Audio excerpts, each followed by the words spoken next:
Të nderuar, u rikthyem në pjesën e dytë të emisionit të pasdites, ku së bashku me personalitetin e ditës, sot do të diskutojmë një temë që ndërlidhet gjithashtu me Ramazanin, e konkretisht do të flasim për atë se si shpirti i njerëzve në Ramazan bëhet më solidar, më bëmirës, përveç asaj që mundohen të udhëzojnë ka e mira, ato gjithashtu janë pranë njerëzve të cilët kanë nevojë apo njerëzve të varfër. Pra në këtë emision do të flasim mbi bëmirësinë, mbi zekatin, mbi dhënien e zekatit dhe mbi lëmoshën apo sadakan. Për të folur për një temë kaq të rëndësishme, ne kemi nderin dhe privilegjin që në emisionin tonë të na nderoj Semir Fazli, sekretari i Miftinisë së Tetovës. Hoxhë nderuar, mirë se na erdhët. Mirësi u gjej. Është nderë që të jam mesin e juaj. Faleminderit shumë që na keni nderuar. Çfarë flet Islami rreth bëmirësisë në jetën e njeriu? Elhamdulillah wa salatu wa salamu ala rasulillah. Në fillim falenderojmë Allahun fuqiplot për çdo të mirë që na ka dhënë dhe mbi gjithas që na lejoi që të shijojmë këtë muaj në begat Ramazanit të këtij viti. Salavatet dhe selamet ja përcjellim pejgamberit të Zotit Muhammedit alayhi salatu wassalam. Tash më lejoni që fillimisht ju uroj juve muajin e begat Ramazanit, gjithashtu gjithë stafin e juaj dhe gjithë shikuesit e juaj. Sa i përket çështjes së bamirësisë në Ramazan këtë termen dëgjojmë shumë shpesh dhe më vjen mirë që ndëgjojmë nga se kjo tregon se ne jemi një popull human, jemi një popull zemërgjër dhe jemi një popull i ngjeshëm që mendojmë edhe për të tjerët. Unë do të mundohem që në pika shkurta, gjithë atë që përmendet më herët, ta elaboroj, nga se kjo është një temë shumë e gjarë dhe këtu kemi kishur disa tema që kanë të bëjnë me Ramazanin, por mund të shpjegohen edhe jashtë Ramazanit kuptohet. Sa i përket bamirësisë, Allahu fuqiplot në Kur'anin fisnik ne ka mësuar se bamirësia nuk është kryesisht vetëm për çështjet financiare, me thënë për lëmoshën, për dhurimin, nga ajo që Zoti u ka dhënë pasuri, po thot Zoti ata të cilët japin kur është kollaj për ta dhe kur është rënd për ta, thot po gjithashtu edhe janë ata të cilët e frenojnë veten e tyre dhe ata të cilët u afalin njerëzve të këqija që u bëjnë, dhe me thënë kjo konsiderohet bamirësi, thot Zoti ata janë bamirësit. Që letën kuptohet se bamirësia dhe me thënë lidhet kryesisht edhe me besimin në Zotin, kur është pyetur pejgamberi i Zotit se çfarë është ihsani, që do të thotë çfarë është bamirësia. Ai thot kështu, thot ihsani është të besosh Allahun fuqiplot, sikurse je duke parë, edhe pse ti e din se nuk e shohësh atë, por ke vetdijen e lartë, besimin e plot, bindjen në Zotin e Madhërisëm se ti Allahu të sheh.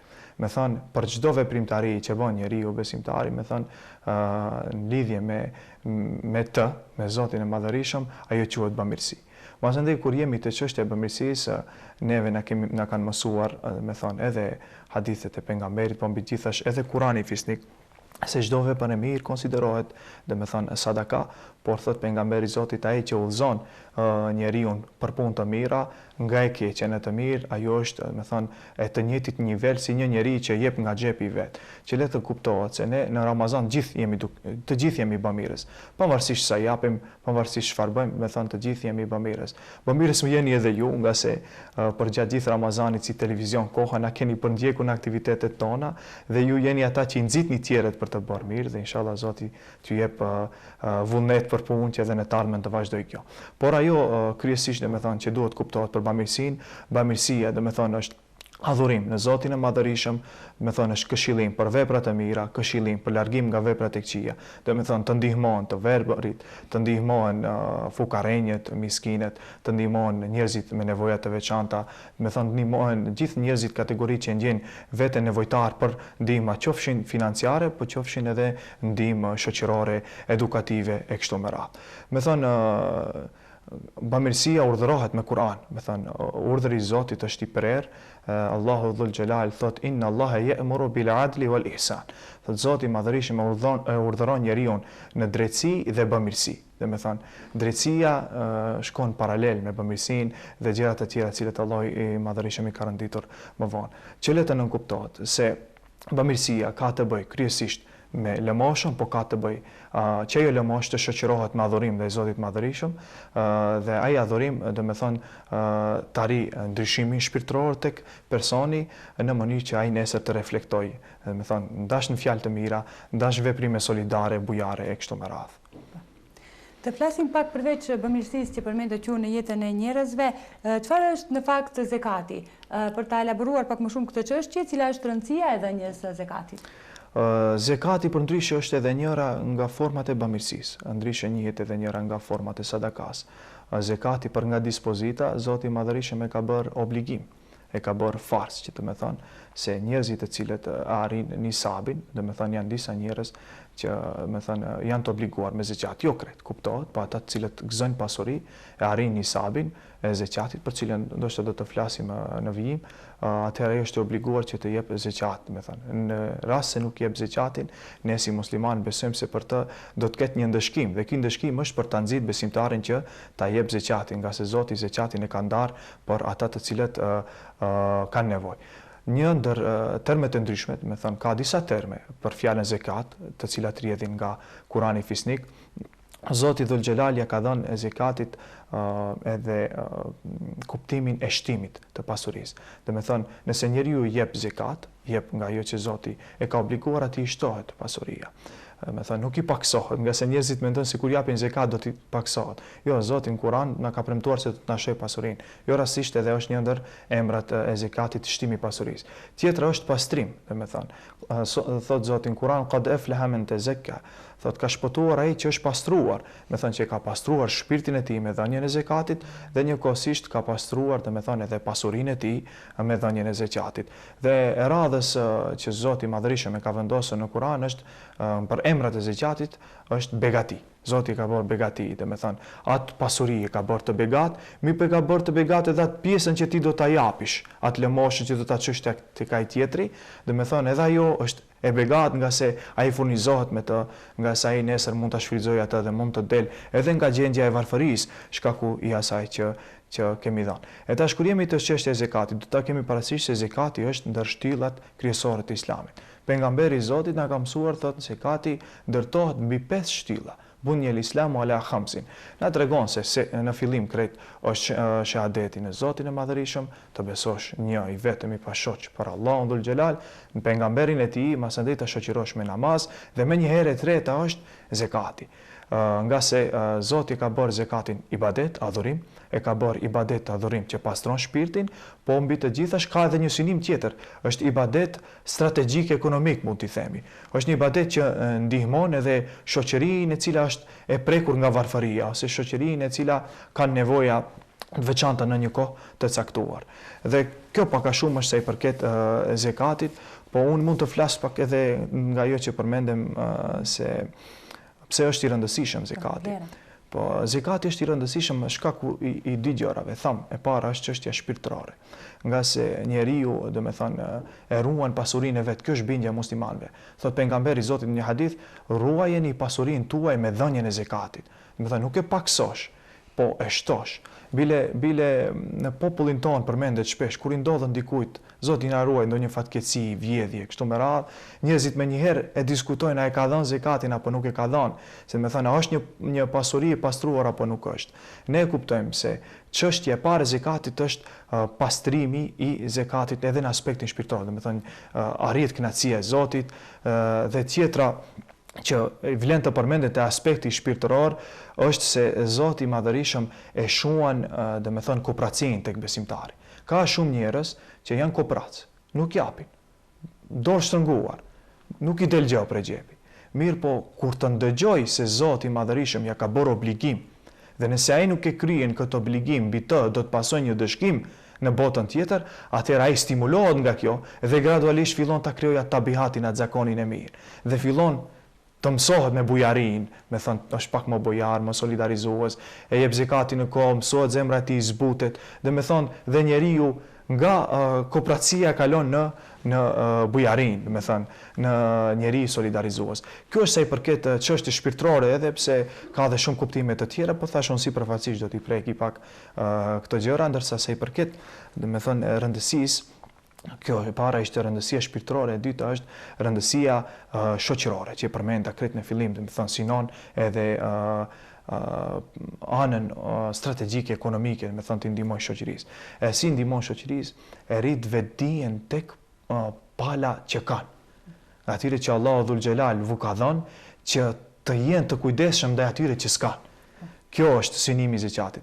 Do me thonë, me zeqat njeriu, kur jep zeqatin, do me thonë, arrin kënaqësinë e Zotit, mbi të gjithash, mirë po çfarë bën? Afron zemrat e atyre që kanë me atyre që nuk kanë. E keni pa, ekziston një ndarje në shoqëri.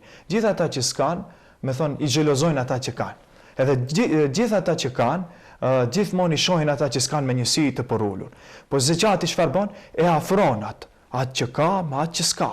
Dhe me thonë, dhe masëndej kada shërohet edhe jo xhelozia që është në mesin e besimtarve. Çfarë do të thotë, me thonë, pse është i rëndësishëm zeqati? Nga se Zoti i Madhërisëm, me terminologjinë që ekziston, definicioni i zeqatit, thotë kështu: pronësimi një pjesë të caktuar të pasurisë. Mirët një pjesë e caktuar e pasurisë. Dhe me thonë, nga një pasuri e veçantë, që është pasuria halal, dhe me thënë nuk mund t'jepet zeqat për një pasuri që njeriu i ka fituar në vende të ndryshme ku nuk lejon feja islame.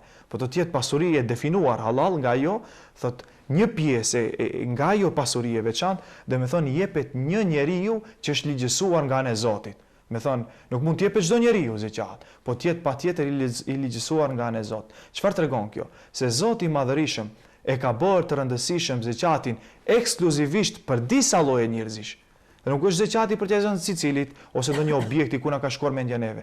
Mirë po njerëzive enkas të cilat mbajnë përgjegjësi dhe me thonë mbi këto nivelet e ndryshme, sferat e ndryshme shoqërore. Përmendet në Kuranin fisnik, edhe me këtë nuk do të zgjatem më tepër te kjo pyetje, kur do dalin njerëzit përpara Zotit, Zoti do t'i pyesë ata të cilët gjenden në xhehenem, do t'i pyesë çfarë ju ka sjell juve këtu. Tash nuk e them këtë për të demoralizuar njerëzit, por për të stimuluar, nga se Kurani shihni me çfarë gjuhë të lartë flet për nevojtarët. Ata do të përgjigjen kështu, do të thotë, ne ishim nga të pabindurit, ne nuk u falnim dhe ne i harruam të varfërit. Dhe me thonë, kështu do t'jetë bukfalisht përgjigje e tyre. Zoti përmend në Kuran, thotë, ne i harruam të varfërit. E thotë Zoti, kur ju obliguat që të përkujdesesh për të varfërit, nuk u përkujdeset, dhe me thonë, kjo tregon se sa serioze është çështja e përkujdesjes ndaj të varfërve dhe një ndër mënyrat e përkujdesjes ndaj njerëzve të varfër dhe krejt shtresave tjera shoqërore që u takon ndihma, me thonë Kurani fisnik me sa respekt flet për ta. Për ta, po. Me qenë se ju pak më herët edhe e përmendet, nuk i jepet gjithkujt zekati, ashtu thatë. Kujt i jepet në fakt zekati dhe kush duhet ta jep ata? Po, është e vërtet, me që përmendëm disa herë, ta kemi të qartë një herë, të dalim të kjo pjesa tjetër kush duhet ta jep zeqati. Nga se zeqat nuk jep, do me thonë, çdo njeri, përmenda më herët, po zeqat japin vetëm njerëzit të cilat Zoti ju ka dhënë pasuri, edhe këtu ka, me thënë, thellësi, po unë do t'i përmendi vetëm sipërfaqësisht. E kush janë këta njerëz? Janë njerëzit të cilat arrin nisabin. E nisabi sipas literaturës islame ose jurisprudencës islame thënë më mirë, dhe me thënë varësisht për materialeve me cilët obligohemi që t'japim zeqat. Do me thënë zeqat jepet në ari, me që kjo është shumë tradit në mesin tonë, njerëzit bile gjeneratat e reja kanë ari, bile janë të pakujdesshëm në dhënien e zeqatit. I stimuloj që t'jenë pak më të kujdesshëm në dhënien e zeqatit, në argjend gjithashtu. Gjithashtu jepet në moneda, por baza kthehet prap tek nisabi i ari, që do ta tregoj se sa është. Masandej jepet edhe në të mbjellurat të ndryshme. Mirë po, këta që përmenda paraprakisht jepet një herë. Dhe me thënë, në momentin që arrihet nisabi, pas një viti, jepet zeqati, mirë po kur vjen punat e të mbjellurat të korra, ta jepen sa herë që korret dhe nuk ka një, dhe me thënë, një numër fiks. E tash jepet gjithashtu edhe tek kafshët, jepet tek kafshët, tek delet, jepet tek lopët, tek devet, e kështu me radhë, me thonë ka sasi se sa jepen, vra duhet sicili njeri, ata që mirën më shumë me bujqësi, t'ja kenë pak dhe me thënë ndrojën kësaj pjese dhe të mundohen që ta japin zeqatin. Gjithashtu zeqati jepet edhe në xehe dhe mund edhe diçka tjetër eventualisht që mund të më ketë ikur. Mirë po ajo që neve më shumë na intereson nga se njerëzit i japin më shumë në moneda, dhe me thënë si bëhet kalkulimi, unë kam këtu edhe një dokument të Bashkisë Fetare Islame, dhe me thënë ka një nisab që është përcaktuar sipas jurisprudencës islame, ajo nisab bazën e ka në ari. Me thënë, në ari jepet 2.5% nga pasuria që është arritur nisabi, e cila është ajo nisab, dhe me thënë 91.6 gram sipas dokumentit zyrtar të Bashkisë Fetare Islame këtu në Maqedoni, dhe me thënë në vlerën e kësaj kur të kthehet në moneda, Dhe me thonë 2.5% i kësaj vlere, ose më shumë, dhe me thonë jepet zeqat, që i bje të jetë, mos gabofsha 1/40 e pasurisë. Prandaj nuk do të friksohen njerëzit kur vjen puna tek dhënia e zeqatit. Dhe me thonë janë gjithë më shumë ka të bëjë me para të cilat kushtin e kanë që të jetë fituar halal dhe patjetër që ta ketë mbushur një vit, të jetë një pasuri e patundur. Nëse ajo pasuri, do të thonë qarkullon për atë pasuri, nuk jepet zeqat. Jepet për pasurinë e cila qëndron e njëjtë brenda një viti dhe pas një viti bile me që përmendet krejt në fillim, në muajin e Ramazanit, do të thonë njerëzit tonë kanë traditë të japin zeqatin. Nga se nuk kanë një kohë të caktuar. Do është pak nga mos kujdesi, nuk e din se kur e kanë arritur nisabin, po kalkulime marrin Ramazani dhe Ramazan për Ramazani e japin zeqatin. Jo se zeqati është i obliguar që t'jepet në Ramazan. Zeqati është i obliguar në momentin që arrihet nisabi, me thonë ajo minimale që kalohet pragu dhe masandej jepet zeqati një vit pas. Kështu funksionon. Mirë po njerëzit tanë, me thonë, kanë ngelur traditë të këta dhe jepet vazhdimisht zeqati. E ku i jepet zeqati, ta shtekthemi tek ajo pjesa e parë, thot Zoti këtë na e tregon me Kur'an, thot innama sadaqatu lil fuqara'i wal masakini wal 'amilina 'alayha, dhe kështu vazhdon Zoti madhërisht i përmend 8 kategori njerëzish të cilët ju jepet zeqati. Thot Zoti, unë e kam bërë obligim zeqatin që ju njerëzit, ata që e kanë arritur nisabin, të japin zeqatin për këta lloje njerëzish. E kush janë? Të parët janë fukarat të Zoti, ata që nuk kanë. Prandaj jo rastësisht Zoti ka renditur të parët në Kur'an. Krahas këtyre menjëherë thot janë miskinët. Bile miskinët janë në raste caktuara dhe më të dobët se fukarejnë, nuk kanë asgjë. Masandej Zoti thot ata të cilët e tubojnë zeqatin, me thonë, nga se ka dikush, ndoshta edhe më herët, tash është pak më kollaj se këtë punë e bën Bashkia Fetare Islame, njerëz të cilët e kanë tubuar zeqatin, nuk ka takuar pjesë nga zeqati. Pastaj atyre të cilëve duhet ju zbuten zemrat. Janë ata që kanë hyrë në Islam, por nuk janë aq të bindur, për shembull, kanë nevojë që të kuptojnë se Islami nuk është vetëm diçka që merr, po është edhe që jep. Po janë në të njëjtën kohë edhe ata të cilët janë të luhatur në besimin e tyre, por janë nga besimet e tjera dhe kanë interes që të hyjnë në Islam. Lejohet që edhe atyre t'u jepet zeqati, pasandej janë ata të cilët janë zënë robër, sot nuk ka, po lejohet fetarisht që paguhet lirimi i robërisë.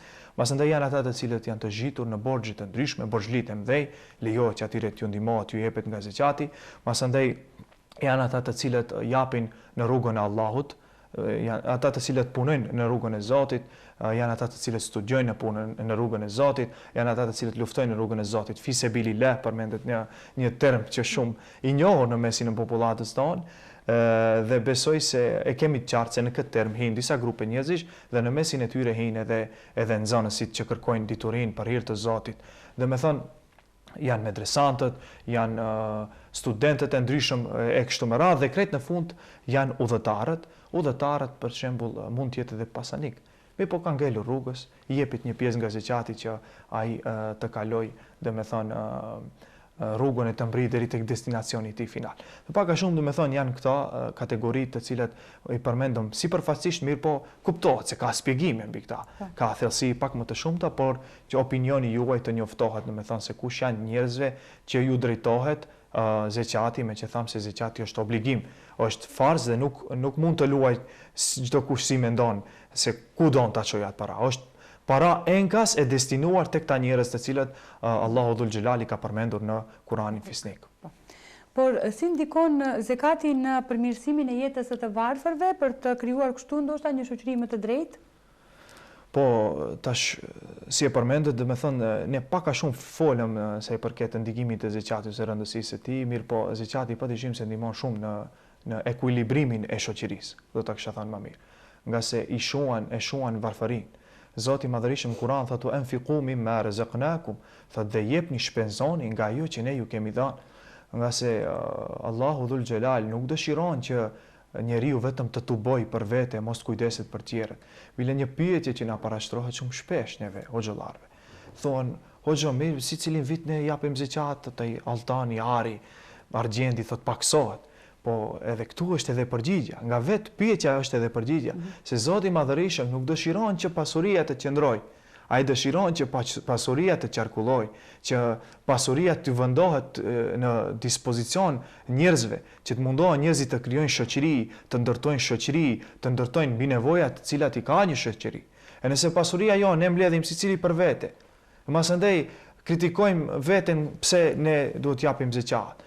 Edhe duam që të mbajmë ari edhe nuk duam t'japim zeqat, nuk shkon kjo punë. Po ne t'jemi të kënaqur ashtu siç janë kënaqur sahabët, shokët e pejgamberit kur Zoti ja ka dhënë mundësinë, e kanë arritur nisabin dhe kanë dhënë zeqat. Me thonë janë djerë të kënaqur. Që do të thotë se atyre Zoti ju ka bërë, me thonë, ëmbëlsirë në shpirt atë, se kanë kuptuar se tash ju ka ardhur momenti që ata mund bëjnë mirë në shoqëri. Kështu janë ndjerë.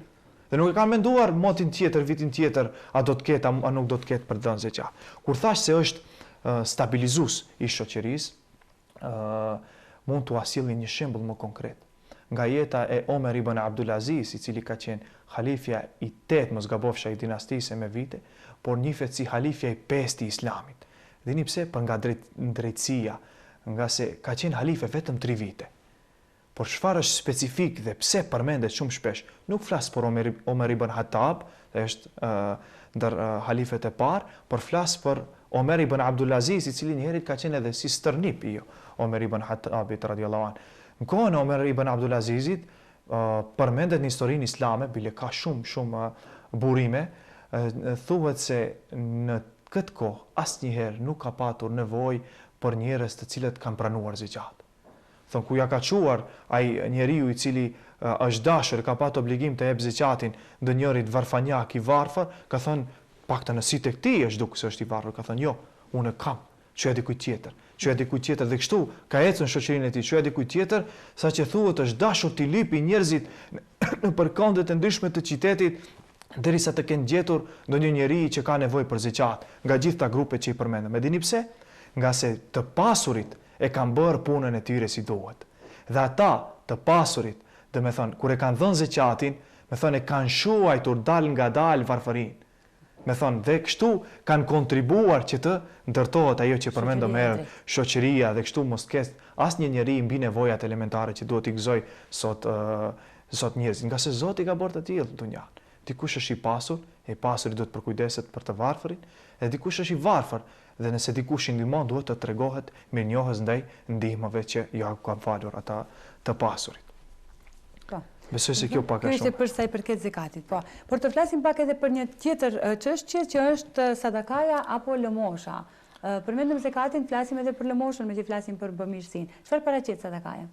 Sadakaja është, domethënë, është shumë gjithëpërfshirëse. Sadakaja përfshin edhe zekatin, përfshin edhe sadakan vullnetar, po mbi gjithashtu përfshin edhe sadakatul fitr, që përmendet në fillim, me thënë sadakaja lëmosha. Tash çfarë dua të them? Përmenda më herët se zekati është kryesisht pjesë e lëmoshës. Mirë po, zekati është një lëmosh obligative, ndërsa sadakaja është një pjesë që njeriu mund të jep nga pasuria e vet, pa mos u caktuar sa don të jep. Dhe pa mos ja caktuar Zoti i Madhërisht sa don të jep, por të jetë të gjitha vullnetare.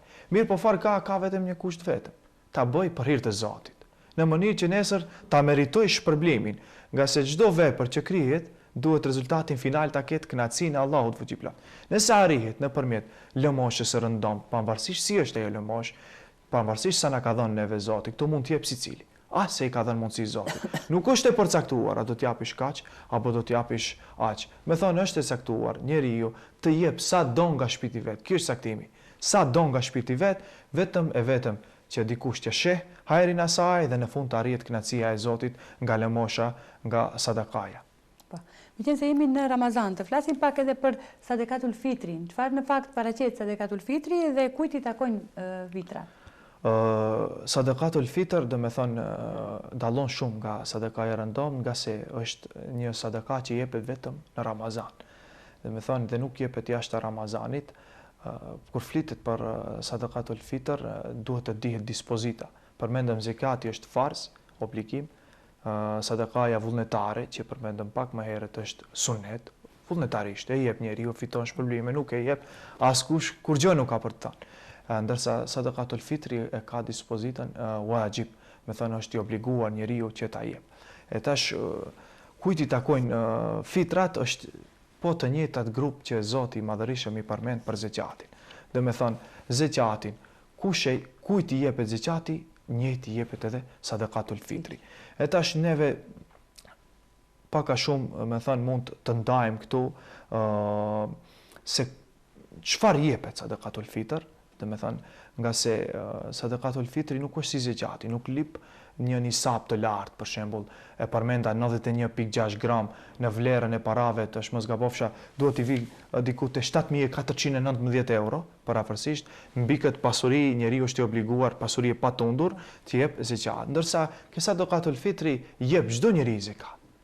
Me thonë, jep edhe i vogli, fëmia, por kush jep për të, kuptohet jep kujdestari i familjes, nga se ai është kujdestari dhe ai është i furnizuar me parat, me thonë, por këtu jep si cili njeri, dhe me thonë, sa antar ka familja, jep sadakatul fitr.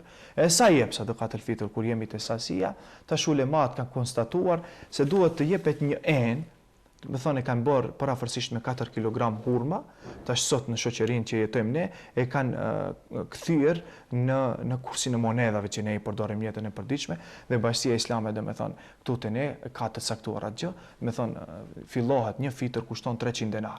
Është një iftar, mund ta themi për dikant, ose është një ushqim për dikant. Me thonë, edhe koha është vetëm në Ramazan. Jepet nga fillimi i Ramazanit deri në kohën e namazit të Fitr Bajramit. Dhe jo rastësisht edhe Fitr Bajrami e mban emrin e fitrave, nga se është koha kur njerëzit japin fitra. Që do me thonë se në vlerë të këtyre parave, me thënë fillohet nga 300 denar tutën e në Maqedoni, deri në 600 denar kushtojnë fitrat, ka 300 denar, 400, 500 dhe 600 denar, dhe me thënë të shtipur letra kështu për fitrat, ndoshta do t'i potencojmë edhe pak më vonë. Po, atër mund edhe të tregojmë përpara kamerës ashtu si që duken? Kështu duket një letër e shtipur që do të pranojnë, po, për... Në këtë pjesë, nëse mundet? Po. Rregull. Të flasim pak edhe për vlerat shpirtërore dhe sociale të fitrave. Po vlerat shpirtërore të fitrave dhe sociale mund të them se janë të ngjashme, lart poshtë me vlerat shpirtërore dhe sociale të zeqatit, po që do të kishim dalluar një gjë, pse japim fitër, vlera shpirtërore e kësaj pune është nga se Zoti i Madhërisëm na ka obliguar me agjerim. Ne agjirojmë. Mirë, po përgjatë agjerimit bëjmë lëshime. Mund eventualisht kemi thënë ndonjë fjalë të padëshiruar. Mund eventualisht të kemi ngritur zërin ndonjëherë. Ndonjëherë kemi bërë durim mjaftueshëm në kohë të iftarit e kështu me radhë, dhe për këto lëshime të vogla eventuale që bëjmë, Zoti i Madhërisëm na ka dhënë një mundësi shtesë në mënyrë që agjerimi jon të jetë i plotë. E kush është kjo mundësi e shtesë? Dhënia e një fitre. Një fitër jepet. Dhe me thënë, për cilin person nuk jepet më shumë. Ka mas ndaj shpjegime për ata të cilët nuk agjerojnë, që Zoti përfshin në Kur'anin fisnik thotë se për ata që kanë smundje kronike, me thënë paguajnë fitra për çdo ditë që nuk e kanë agjeruar, por ajo është diçka tjetër, të entitet më të hollësishme. Po fitra, dhe me thënë, qëllimin e ka në aspektin shpirtëror të pastrojë njeriu nga gjunahet e vogla. Ndërsa kur jemi tek çështja sociale, dhe me thënë, çfarë bën fitra? Fitra kontribon tek ata që s'kan. E kur kontribon më së miri? Jo rastësisht është e thënë të jepet deri në kohë të namazit të Fitr Bajramit, nga se deri në atëherë duhet secili njeri ose fëmijë ose nevojtar ose kushdo qoftë nga ata që dritohen fitrat të ketë po të njëjtën sofër të gëzoj ashtu siç e gëzojnë, dhe me thonë, ata që kanë. Me thonë, qëllimi i fitrave është të dërgohen tek njerëzit të cilët nuk kanë, në mënyrë që sofrat e tyre në Bajram të jenë njëjtë si ata që kanë. Dhe kjo është ajo vepra sociale që ne kontribojmë me një fitër tonë, që kushton 300 denar për person në sofrën e një studenti, në sofrën e një nxënësi të medreses, në sofrën e një varfanjaku i cili ndoshta ka shumë nevojë dhe për një ditë të vetme do të ndjehet njëjtë për Bajram si ndjehemi edhe ne të tjerët. Si mund të përdoren institucionet fetare për shpërndarjen efektive të zekatit dhe sadekas? Me qenë se përmendet pak më herët që duhet të shpërndahet, por ka disa rregulla dhe disa kushte. Atëherë si mund të përdoren institucionet fetare në këtë drejtim? E para, institucionet fetare janë në vetëditë të plot, nga se kanë marrur këtë përgjegjësi për dhurimin e fitrave, domethënë shpërndarjen e fitrave. Po me që unë jam edhe pak përfaqësues i një institucioni fetar, këtu përfaqësoj Miftininë e Tetovës, respektivisht të Bashkinë Fetare Islame. Ne ndër vite dim se Bashkia Fetare Islame të bon fitrat dhe zekatin për medresen Isabeu, nga se i vetimi burim, dhe me thonë, për eksistencën e medreses Isabeu, është populli. Me thonë, janë mënyrat e ndryshme, dhe me thonë, është fitrat, janë zekati, janë sadakat e rëndomta, ndihmat e ndryshme që mund t'i përmendim, me thonë që e mirëmbajnë këtë institucion. Nga i cili institucion që mendoj se duhet t'a di opinioni, por jam i vetëdijshëm se e din, po vetëm një rikujtim pak të rizgjoj atë vlerat se i përket të medreses Isabeu, se nga medreseja Isabeu kanë dalur njerëz të cilët kanë kontribuar dhe vazhdojnë të kontribojnë qoftë në shoqërinë tonë, se kur bisedohet për medresen Isabeu, njerëzve me njeri u shkon mendja se bisedohet kryesisht për hoxhallar. Jo, nuk është vetëm ajo. Ju besoj jeni të vetëdijshëm se në qytetin e Tetovës ekziston një paralele shtrirë e medreses Isabeu, është paralelja e vajzave, nga e cila paralele kanë dalur edhe ligjëruese teologe, mirë po kanë dalur edhe mjeke, kanë dalur edhe psikologe, kanë dalur edhe pedagoge, që dhe me thonë, i gjithë ki kontributi njerëzve është bërë në përmjet, dhe me thonë, medrese, se nesër medreseja kanë zjerë kuadro. Po të flasëm për vete jam medresant, po të flasë për vete, unë mund të tregoj se e rezultati këtyre fitrave dhe zekatit që kanë dhënë njerëzit jemi ne krejt hoxhallarët që vim nga medreseja Isabeu, po jo vetëm. Janë edhe hoxhallarët të cilët sot punojnë dhe veprojnë në perëndim në diasporë dhe janë ndër më të dalluarit, më të veçantët. Janë edhe mjek të ndryshëm edhe kontribues ndryshëm. Medreseja Isabeu ka këtë veçantë, se nuk nxjerr vetëm hoxhallar, vetëm teologa, po nxjerr nga gjitha sferat e ndryshme. Dhe me organizimin e gjithë kësaj që përmendëm, dhe funksionimin e kësaj shkolle kush merret? Merret institucioni Bashkia Fetare Islame. Thon Bashkia Fetare Islame në çdo Ramazan të bon fitrat, të bon zakatin, të bon sadakan dhe orienton për nxënësit e saj që nesër ne të vazhdojmë të gëzojmë këto mirësi dhe inshallah që kjo shkollë që ndryshe një jetësi shkollë e popullit të vazhdoj të frimoj, dhe me thënë në frimën fetare dhe kombëtare. Ajo që dua të them, me që njerëzit janë të vetëdijshëm, edhe gjithë në për xhamijat tona, ku shkojnë të paguajnë fitra për medrese. Nuk flas për ata njerëz të cilët din ku t'i orientojnë fitrat. Ton dikush i çon dikun tjetër është krejt në rregull. Mirë, po ata që orientojnë fitrat në xhamit tona i orientojnë për medresen. Unë që dua t'ua bëj me dije, bëj apel të gjithë opinionit, të gjithë besimtarët e Miftinisë së Tetovës, qyteti me rrethin, të jenë të kujdesshëm se ka njerëz të tillë të cilët dhe me thënë, shfrytëzojnë rastin dhe mundohen që të mbledhin në korist popullit, si që përdoret, dhe me thënë. Mundohen që përfitojnë nga fitrat dhe asë një fitër që është e destinuar për medresen nuk kalon në medresen Isabeu. Për të vërtetuar personi, sa a e ka bërë pagesën në vendin e duhur dhe që t'i flenë, se kuptojmë ne si funksionon populli jonë. Me që jemi në mesin e tyre, ne kuptojmë se ata duan që t'ju flesh shpirti rahat. Shpirti rahat mund t'i flej njeriut vetëm, me thënë me këto fitrat që i përmendëm pak më herët, dhe në këtë formë, dhe me thënë njeriut do të pranoj, me thënë këto fletat kanë nga dy, dhe njërën e merë personi që e dhuron fitran, dhe njëra i takon institucionit, dhe të buësit e fitrave dhe zeqatit me bloqet të Bashkisë Fetare Islame, me thënë i bien tek ne dhe ne mbajmë evidencë se a janë paguar të gjitha në rregull. Dhe nuk mund të pranoj një njeri një shablon të tillë nëse nuk e ka paguar fitën tek medreseja Isabeu. Por nëse ka raste që në për xhami, me thënë, japin kështu bloqe të ndryshme, bloqe mirë po jo të këtij formati, jo të autorizuara dhe të vullosura nga Bashkia Islame, atëherë ju bëj apel se të kenë kujdes, ato fitra nuk shkojnë në llogarinë e medreses Isabeu dhe ne kemi plot dëshmi dhe me të madhe jemi munduar që të apelojmë tek populli që të jenë të kujdesshëm. Nëse orientojnë, që besoj se do t'i orientojnë tek Bashkia Fetare Islame, më konkretisht tek medreseja Isabeu, të mundohen që në çdo xhami të lipin nga një flet nga bloqe të tilla. Kjo është. Nëse nuk keni të shtoni diçka tjetër për në fund, ne ju falenderojmë për pjesëmarrjen tuaj në emisionin tonë dhe lutim Zotin që ju shpërblej për kontributin tuaj. Krejt në fund ju falenderoj edhe juve që më dhat mundësinë që të jem pjesë e këtij programi të shkëlqyer që besoni se ndjekin edhe familjarët tanë. Ju urojmë suksese në vazhdim. Zoti ju ruaj dhe ju dhash punë të hajrit. Faleminderit gjithashtu. Të nderuar shikues, ishte kjo pjesa me personalitetin e ditës. Ju vazhdoni qëndroni dhe më tutje me ne, rikthehemi pas pak.